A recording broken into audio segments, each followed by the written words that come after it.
When you arrive to serve on a weekend, the computer should look like this. You'll find the playlist for this weekend service here. It usually has the date attached to it. The songs are down here, and you can click through with the mouse to go between the different songs. When you first arrive for practice, you'll see that songs are in this editing format. This allows you to change the order of the pieces of the song in case the way that they're rehearsing it or doing it this weekend is different than the way it was originally set up. The bucket, if you will, of different pieces are above, and the ones that are currently in the song are down below. If they decide to add an extra chorus, for instance, you just grab a chorus and drag it down to where it belongs. If they decide they're only going to sing 2 instead of 3 choruses, you just click that X to remove it from your lineup. If once you've rehearsed the song during the first rehearsal and the second rehearsal and you feel like it's accurate to what we're going to sing, you can always click this button to close it and stop any accidental editing that may occur. You go between your songs here, here, and here to be able to look at things. I prefer to preview when I have the song on the screens over here. This is what it looks like on the preview screen behind you on the wall that the band follows. I like to see what they're seeing when I run it.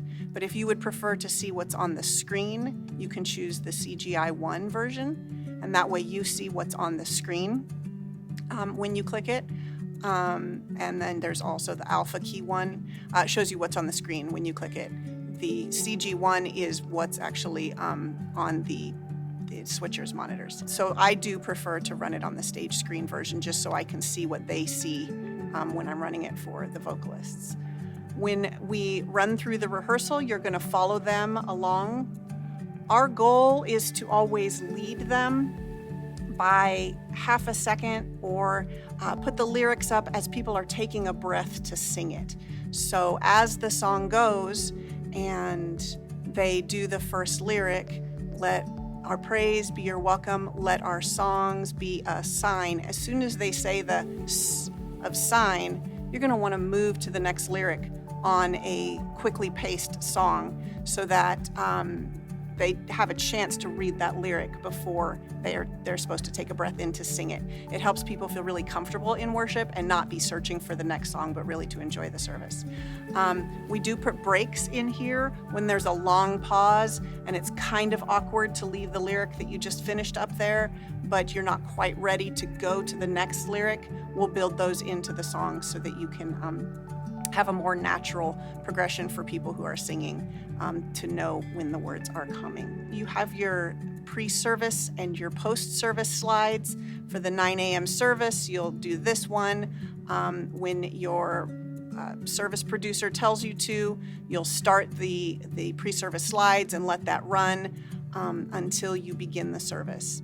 When you're running during a service, you don't take the pre-service slides down until the camera is on the screen. If we click it too soon and go to this blank slide before the producer has switched fully to the camera on the screen, you'll awkwardly cut that slideshow both online and in the room. So we always want to wait until they fully put the camera on the screen, and then we click this first one, and then we need to wait until they put the pastor's name up there or the worship leader up there and take that slide down before we do our first slide of lyrics, even if they're singing. Sometimes the timing is really short. We always want to wait until that name badge comes down.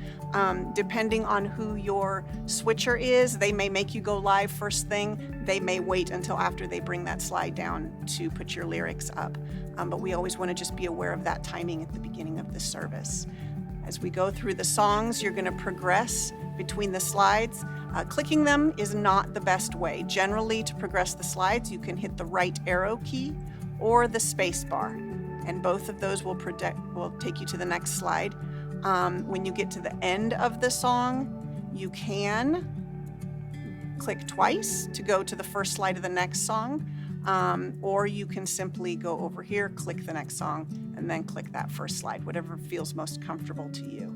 When we end worship, the first set of worship before we go to the message part of the service, you're going to have your final lyrics up on the screen, and then you're going to wait for your producer to actually fade those lyrics off the screen. It's kind of a style choice before you click this. We always need to click this because when we go to the message, sometimes there's lyrics still left up on the screen, and we don't want to do that.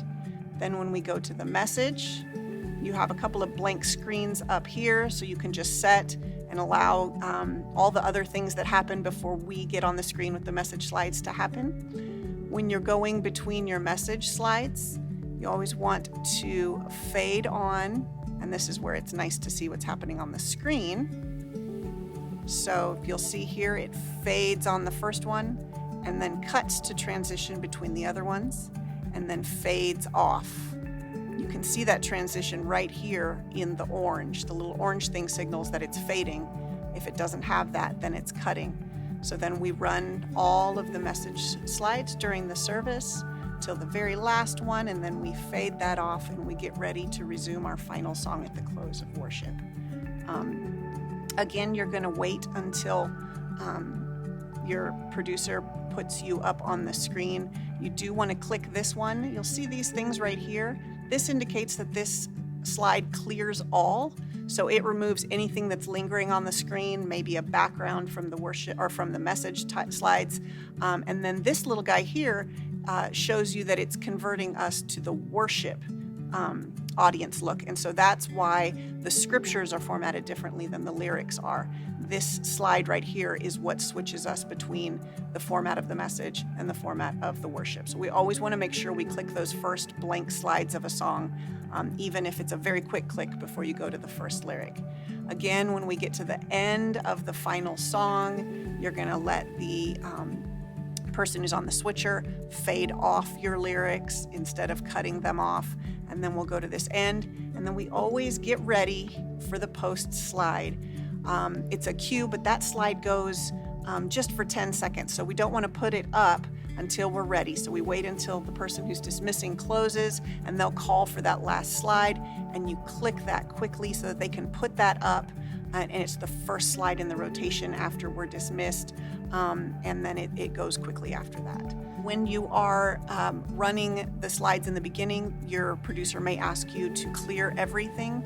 That's this bar right here. And if something goes terribly awry during the service and you've got the wrong thing on the screen, don't panic. You can just click this button right here and it will clear everything off the screen and you can start fresh. If we make a mistake in lyrics, the most obvious way to draw attention to that mistake is by clicking around like a wild person trying to find the right slide.